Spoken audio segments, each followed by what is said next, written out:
News alert से मैं फरहान मिर्ज़ा। नाज़रीन, थाना टांडा के इलाका भागोवाल कलां में एक शख्स ने खुद साख्ता तौर पर खलीफा वक़्त होने का दावा कर दिया है। ये वाक़या 23 जून भागोवाल कलां की मरकज़ी जामिया मस्जिद में खुद साख्ता अब्दुल सत्तार ने जब ऐलान किया तो सामने आया। सियासी व समाजी रहनुमा चौधरी मोहम्मद आसफ इलाका की एक बड़ी तादाद मोअज़्ज़िज़ीन इलाका लेकर मौका पर पहुँचे तो उनके साथ उनके हमरा जो है अब्दुल सत्तार के हमरा नायब खलीफा जो उनके मुताबिक थे मुदस्सर अली और अमानुल्लाह भी मौजूद थे। उन्होंने इनको धमकियां देनी शुरू कर दी। चौधरी आसफ, आदल हसन और जो है वो सलीम और अली साई को धमकियां देनी शुरू कर दी कि यहाँ से चले जाएं, हम खलीफा वक़्त मुकर्रर हो गए हैं। इस हवाले से जब उन्होंने बात करने की कोशिश की तो उन्होंने धमकियां देते हुए फायरिंग शुरू कर दी, जिसके नतीजा में वो फौरी तौर पर साइड पर हो गए, अपने आप का बचाव कर लिया गया। इतला मिलते ही पुलिस जो है वो मौका पर पहुंची। पुलिस ने अपनी कार्रवाई का आगाज़ कर दिया। DSP, SHO टांडा, तमाम तर पुलिस की एक भारी नफरी जो है वो मौका पर पहुंची। जो खलीफा वक़्त खुद साख्ता अपने आप को करार देने वाले वो फरार हो गए।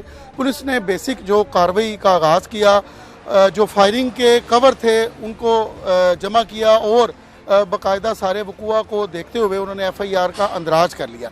पुलिस के मुताबिक जो FIR है वो उसमें यह है कि जल्द मुल्ज़मान को गिरफ़्तार कर लिया जाएगा। और उनका यह भी कहना था पुलिस का कि मुल्ज़मान ने खुद साख्ता खलीफा होने का दावा नहीं किया, बल्कि जो भागोवाल कलां की जामिया मस्जिद है उस पर कब्ज़ा करने की भी कोशिश की गई, चूँकि उसमें ऐलानात भी करवाए गए।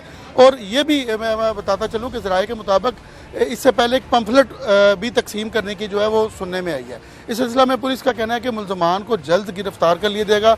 मैं यहाँ दोबारा ये बताना चाहूँगा 23 जून को ये रात का वाक़या है जब ये सारा वाक़या सामने आया। FIR जो है वो 25 तारीख को सारी चीज़ों को देखते हुए जो है सामने नज़र आई। इलाका की जो बड़ी तादाद है उन लोगों का कहना है ये मामला जो है वो मजहबी भी देखा जाए तो वो है, इलाके के लोगों में बड़ी तशवीश भी है। जो ये 3 से 4 अफराद हैं जो FIR में भी मतलूब हैं, ये तमाम अफराद जो है वो मुख्तलिफ़ जगहों पर इस भागोवाल कलां को छोड़ कर फरार हो गए हैं। पुलिस के मुताबिक मुल्ज़मान को जल्द गिरफ़्तार कर लिया जाएगा।